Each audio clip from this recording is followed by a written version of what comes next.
Hello dear viewers, and welcome back to the ancient dwarven hold of our ancestors. Today I shall be talking about a special game, Half-Life 2.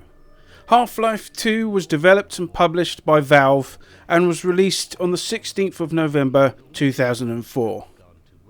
Now dear viewers, sometimes a game comes along that causes mountainous shockwaves through the video gaming world. A game not just excellent in gameplay terms, but to quote a friend, change the way in which you perceive what a video game can be. Half-Life 2 is one of those games. I know you could say it's hyperbole to quote a video game in all these fantastical terms like groundbreaking, earth-shattering, generation-defining and so on, and perhaps such lavish terms are thrown around without a care. But when it comes to the Half-Life series, they are justified, in this old dwarf's opinion. So in case you weren't sure, I like this game very much indeed. There are lots of wonderful videos out there covering the making of Half-Life 2 and such, so I'll be focusing today on the game itself, what made it and still does make it such a venerable title that video gamers across all ages should probably play at least once. The game begins with you entering City 17, a place controlled by the alien race known as the Combine. They have conquered Earth during the time of which the main character, us, has been in stasis, approximately 20 years. You are placed on a train heading for City 17 by the strange character shrouded in mystery known as the G-Man. You could probably make a whole video just about this one character and their meaning to the Half-Life series, but I shall simply say that this is a non-player character that is integral to the Half-Life universe and the fate of the main character, Gordon Freeman. I guess we should talk of Gordon Freeman, Dr. Gordon Freeman. As he is in the game and in the world of protagonists for first-person shooters, he's somewhat of an anomaly. First-person game player characters tend towards hard nutbars who are bristling with grunting manliness, like the Doom guy Duke Nukem or various SAS soldier types. They were tough and cool and out to destroy all who stand before them. Gordon Freeman is a PhD in theoretical physics from MIT. He has a beard, he wears glasses and a hazardous environment suit, and is usually depicted with his trusty red crowbar. He doesn't come across as some dangerous individual who isn't going to take any nonsense from anyone. Instead, he's this strong, silent type that gets on with the job at hand. Strangely enough, a lot of gamers, including myself, gravitated towards Dr. Freeman because of this.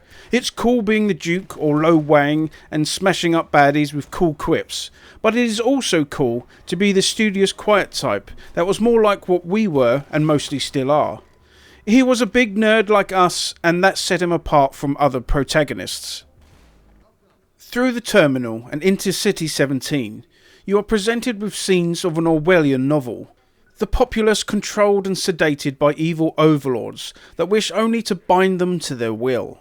The evil protagonist here is Dr. Wallace Breen, who preaches from city screens about how this is all for everyone's good and their benefactors, the Carbine, want only what's best for humanity. Humans seen in the city wear the same faded blue outfit. Personal freedom and expression is quashed for all. It very much sets up the role of the oppressed for humanity and a poor state that we find ourselves in. It seems the G-Man has placed Dr. Freeman exactly where he needs to be. Graphically, you can obviously tell that this is a game with some age to it, but it still looks good to these old dwarven eyes. You can see the lower texture walls and more jaggy bits on things, but I have to say I was pleasantly surprised how going back to it after several years, then it still looks pretty nifty.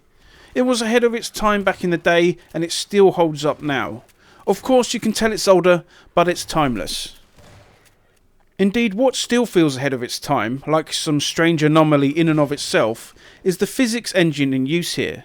You can pick up or interact with nearly every object in the environment. Boxes, bottles, chairs, tables, oil drums, they can all be messed with in some way.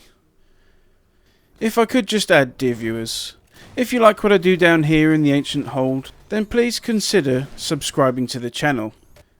I remember in the before times, when I first played Half-Life 2, I was blown away by the potential of what you could do.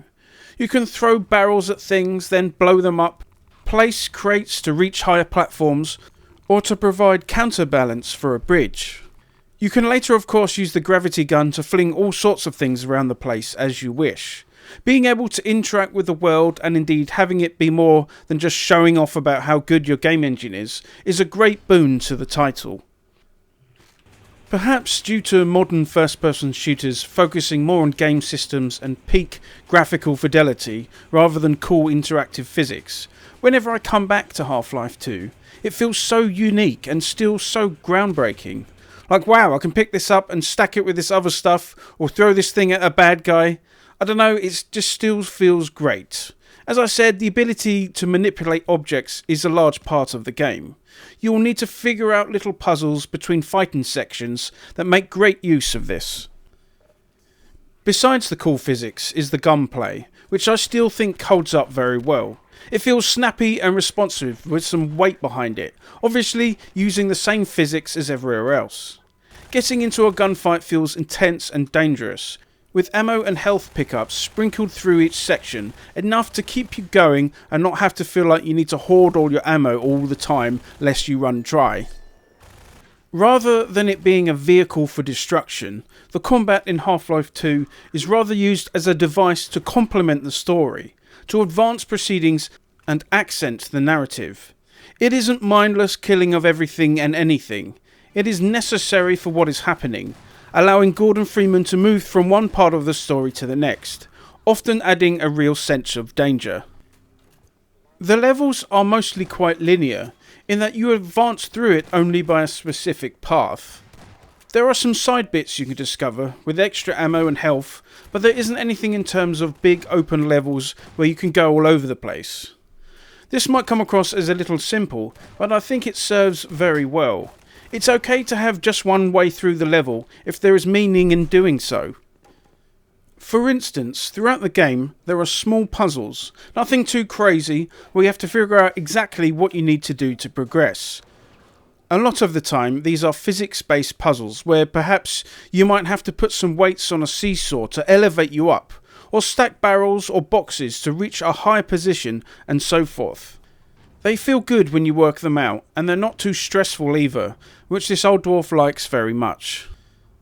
This is what is most wonderful about the game, that it isn't simply an FPS title where you blast from place to place, which can be fun. The developers have paced the game incredibly well.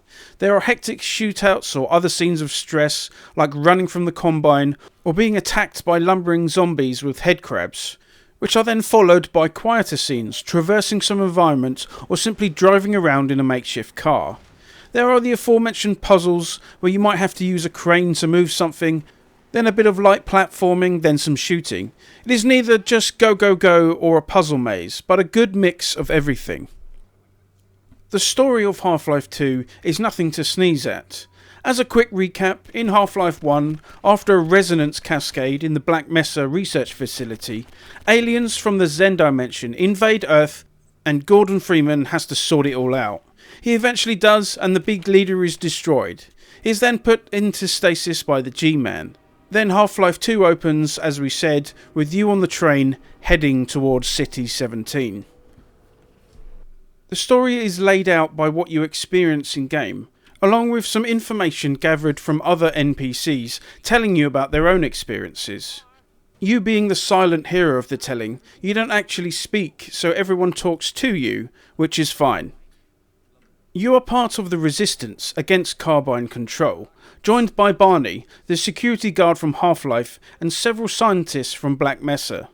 Isaac Kleiner, who himself is a survivor of Black Mesa, is integral to proceedings, having figured out, mostly, teleport technology. He also has a pet defanged headcrab named Lamar that adds some levity to proceedings. There are other interesting characters, like Eli Vance, another survivor of Black Mesa. He is one of the leaders of the Resistance, inventing the gravity gun, and is accompanied by his daughter Alex. Eli is both the literal and figurative father figure in Half-Life 2. Alex is his feisty prodigy daughter who is very good with technology but also pretty handy in a gunfight. She is perhaps the love interest for Gordon, but that would ascribe less than her worth. She is very much a main character of the saga, often helping Gordon and doing other things vital to the story. Indeed, she would go on to have her own game in Half-Life Alyx.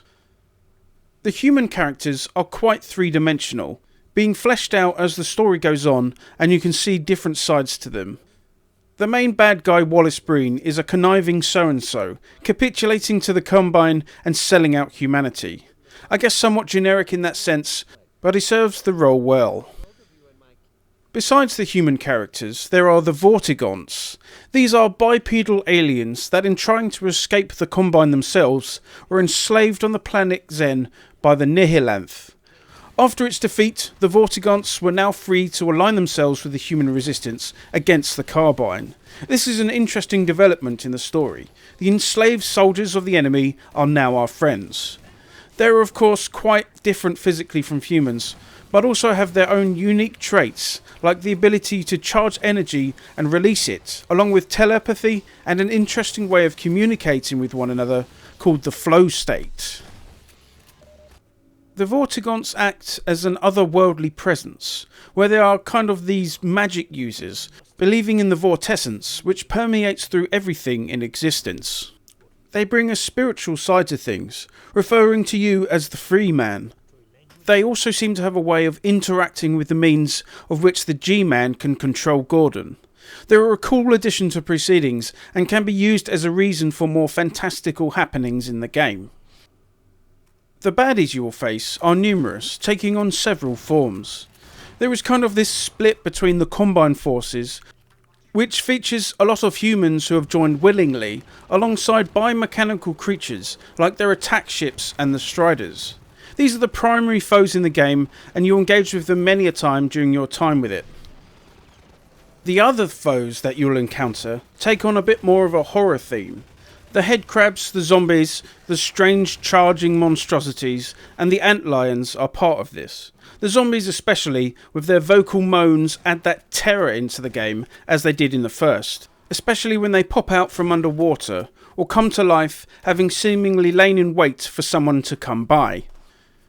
The enemies are used well as devices to invoke fear, like in Ravenholm, as well as that oppressive force that the humans and their allies strike out against in the Combine. So, Half-Life 2 is not simply a video game, a first-person shooter. It is an experience, one which is a joy to have, but I do really feel it sits at the pinnacle of game design with the other greats. They were not out to simply create a sequel and cash in. The devs wanted to push even further and create a great feature to participate in, and that is certainly the case. There are indeed a handful of games that some might say you need to play to understand the history of video games. Half-Life 2 is most certainly up there. If you want to see what can be done with the desire to make the most brilliant game for game's sake, then look no further than this. If you have never played this game before, and what an enviable place to find yourself in, then I thoroughly recommend that you give it a go. Like anything, it might not be for everyone, and you might bounce off of it. But I must say, this is a game that you have to try at least once and see what we are capable of creating, what can be done, reaching high into the sky. You can pick it up with both of the additional episodes for less than a tenner. Indeed, back in the day, we had the venerable Orange Box, which included not only Half-Life, but Portal and Team Fortress 2. A great bargain. If you haven't played it before, I would check it out. Even for just a lesson in crafting a video game. If you have played it before, I would also recommend you play it again and be reminded of what sort of quality that we can produce if we put our hearts into it. And there we go, dear viewers, another video from me here down in the Ancient Hold. I hope you enjoyed it and that you are doing well. Thanks for watching, and I shall see you next time.